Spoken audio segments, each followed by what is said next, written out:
اعوذ باللہ من الشیطان الرجیم من حمزہ ونفخہ ونفثہ بسم اللہ الرحمن الرحیم۔ سورۃ الاحزاب آیت نمبر 37 سے پڑھیں گے۔ وَإِذْ تَقُولُ لِلَّذِي أَنْعَمَ اللَّهُ عَلَيْهِ، ایک اہم ترین مسئلہ ہے یہاں پہ۔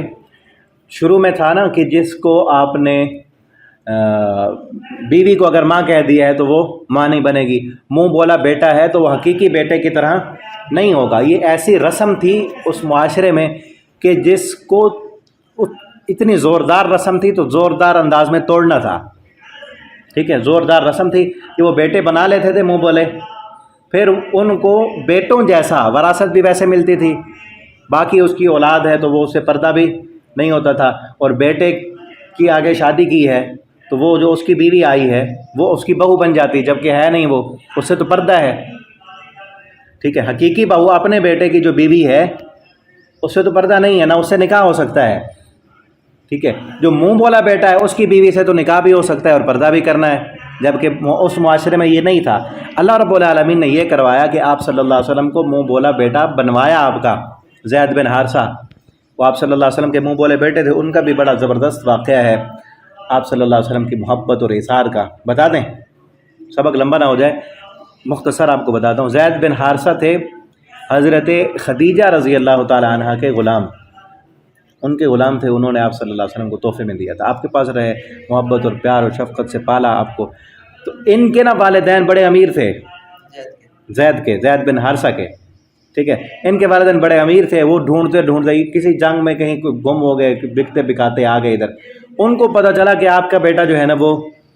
مدینہ میں ایک سردار ہیں محمد صلی اللہ علیہ وسلم، بڑے اعلیٰ اخلاق کے مالک ہیں، ان کے پاس آپ چلے جائیں، وہ آپ کو دے دیں گے۔ وہ ڈھونڈتے ڈھونڈتے آگے مسجد نبوی میں، کہنے لگے اللہ کے پیغمبر آپ بڑے اچھے ہیں اور با اخلاق ہیں، اور ہمارا بیٹا آپ کے پاس غلام ہے، ہم آپ کے پاس ہیں، پیسہ لینا ہے تو لے لو، جو چیز کرنی ہے، ہمارا بیٹا ہے دے دو آپ۔ تو آپ صلی اللہ علیہ وسلم نے کہا کہ میں پیسے ایسے نہیں لیتا، میں اس کو بلاتا ہوں، زید کو میں بلاتا ہوں آپ کے پاس، آپ اس سے پوچھ لو کہ وہ اگر آپ کے پاس ساتھ جانا چاہتے ہیں تو لے جاؤ، ٹھیک ہے، ادھر بٹھا کے پوچھ لو۔ زید کو بلایا اور والدین سامنے تھے، ماں بھی تھی اور رشتہ دار بھی سارے۔ آپ صلی اللہ علیہ وسلم نے کہا آپ کے والدین نے، جاؤ ان کے پاس، جانا چاہتے ہو؟ زید نے کیا کہا؟ کہتا ہے میں نے جو محبت اور پیار محمد صلی اللہ علیہ وسلم سے پایا ہے وہ محبت اور پیار مجھے میرے والدین نے بھی نہیں دیا، میں یہیں رہوں گا، میں آپ کے پاس ساتھ نہیں جانا چاہتا۔ نہیں گیا، والدین کو ترجیح دی، والدین پر رسول اللہ صلی اللہ علیہ وسلم کو ترجیح دی، ٹھیک ہے۔ جب وہ والدین چلے گئے، ملے 2-4 دن شاید رہے ہوں گے، پھر وہ واپس چلے گئے۔ جب وہ واپس چلے گئے تو اس وقت آپ صلی اللہ علیہ وسلم نے کہا تھا آج کے بعد یہ زید بن حارثہ نہیں، زید بن محمد ہے، ٹھیک ہے، اس نے مجھے والدین پر ترجیح دی ہے تو یہ میرا بیٹا ہے۔ اس وقت یہ احکامات ابھی نازل نہیں ہوئے تھے۔ پھر آپ صلی اللہ علیہ وسلم نے اس کی شادی کی، آپ کا بیٹا جو تھا منہ بولا، آپ نے اس کی شادی کی، آپ اپنی پھوپھو کی بیٹی زینب کے ساتھ، ٹھیک ہے، اس کے ساتھ شادی ہو گئی۔ اب وہ منہ بولا بیٹا بنوا دیا اللہ تعالیٰ نے، ایک رسم تھی، اب اس کی جو بیوی ہے اس سے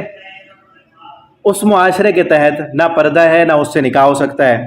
اللہ نے اس رسم کو توڑنا تھا، منہ بولا بیٹا بھی بنوایا، شادی بھی کروائی۔ شادی کے بعد زید اور نبی صلی اللہ علیہ وسلم کی آپس میں، اور زید اور زینب کی جس کی شادی کروائی تھی آپ کی پھوپھو کی بیٹی تھی، آپ اس میں آپس میں نہ بنی، ان کی نہ بن پائی، تو آپ صلی اللہ علیہ وسلم اس کو روکتے رہے کہ آپ اپنے پاس رکھو، اس کو نہ طلاق دو۔ اس نے آخر کار جا کر طلاق دے دی، زید نے طلاق دے دی، ٹھیک ہے۔ جب طلاق دی تو اللہ نے کہا ہم اب آپ کی شادی کرتے ہیں زینب کے ساتھ، وہی ہے یہاں پہ، تاکہ یہ رسم اس بھرپور طریقے سے ٹوٹے، ٹھیک ہے، سمجھ آ رہی ہے نا؟ وہ بہو تھی نا، اس معاشرے میں تو شادی نہیں ہو سکتی تھی، اللہ نے کہا ہم آپ کی شادی کرتے ہیں اس کے ساتھ۔ رشتہ اللہ کے رسول نے کیا تھا، وہ تو نہ بنا، ایک رشتہ جو اللہ کے رسول نے کیا وہ بن پڑا، یہ رشتہ نہ بنا، یہ تو اللہ کے رسول نے کیا۔ یہ اللہ تعالیٰ کی حکمت تھی نا، یہ اللہ تعالیٰ نے ایسے کرنا تھا اس رسم کو توڑنے کے لیے، اتنی بڑی رسم جو اس معاشرے میں تھی اس کو توڑنے کے لیے کہ یہ آج کے بعد پھر ایسے نہ رہو، ٹھیک ہے۔ وہی ہے اس آیت میں، استقول للذی انعم اللہ علیہ، جب آپ کہہ رہے تھے اس بندے کو جس پر اللہ نے انعام کیا، وہ انعمت علیہ، آپ نے بھی انعام کیا، امسک علیک زوجک، کہ آپ اپنی بیوی کو اپنے پاس رکھیں، ٹھیک ہے، واتق اللہ، اور اللہ سے ڈریں، وتخفی فی نفسک، اور جو آپ اپنے دل میں چھپاتے تھے اسے بھی اللہ اللہ مبدی، اللہ اسے ظاہر کرنے والا تھا، وتخشى الناس، اور آپ لوگوں سے ڈرتے تھے، آپ کے دل میں یہی تھا کہ اگر یہ طلاق دیتا ہے تو میں اس سے شادی کر لوں گا، کیونکہ ذہن میں تو تھا، پیچھے آ گیا منہ بولا بیٹا حقیقی بیٹوں کی طرح نہیں ہے، لیکن دنیا سے ڈرتے تھے، لوگوں سے، لوگ کیا کہیں گے کہ اپنے بیٹے کی بیوی سے شادی کر لی، ٹھیک ہے، واللہ احق ان تخشا، اور اللہ زیادہ حق رکھتا ہے کہ اللہ سے ڈرا جائے، لوگوں کے رسم و رواج سے کیا ڈرنا ہے۔ آج بھی جو رسم و رواج اس طرح ہمارے معاشرے اور برادری میں رچ بس چکے ہوں نا، ان کو چھوڑنا بہت بڑی قربانی کی بات ہوتی ہے۔ سارے لوگ تو ناراض ہو جائیں گے آپ سے، ٹھیک ہے نا، کر کے تو دکھائیں ایسی رسمیں جو معاشرے میں جڑیں پکڑ چکی ہیں، ان کو اسی زور سے توڑنے کی ضرورت ہوتی ہے، ٹھیک ہے۔ واللہ حق ان تخشا فلما قضا زید منہا، جب پورا کر لیا زید نے منہا اس سے، اپنی بیوی سے، وطرن اپنا فائدہ،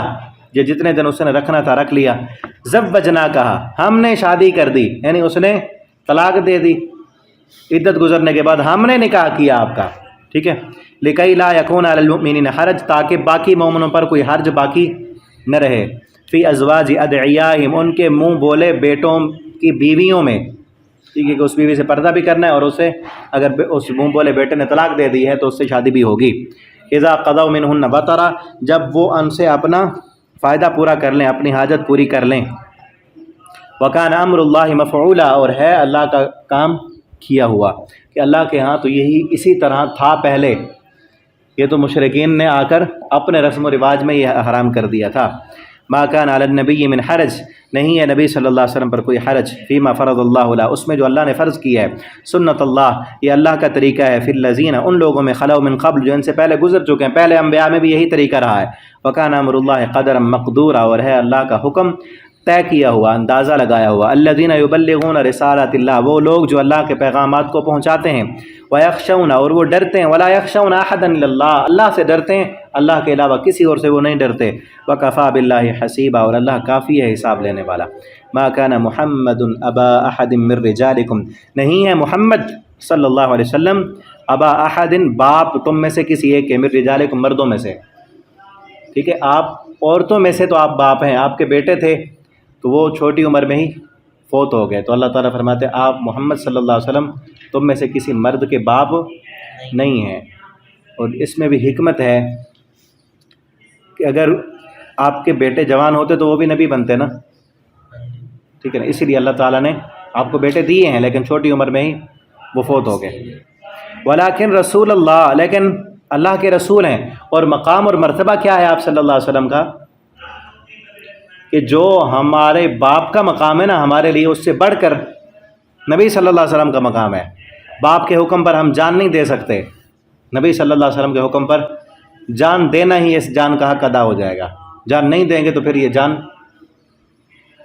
گئی، جان کا حق ادا، جان سے بھی زیادہ نبی صلی اللہ علیہ وسلم سے محبت کرنی ہے، جبکہ آپ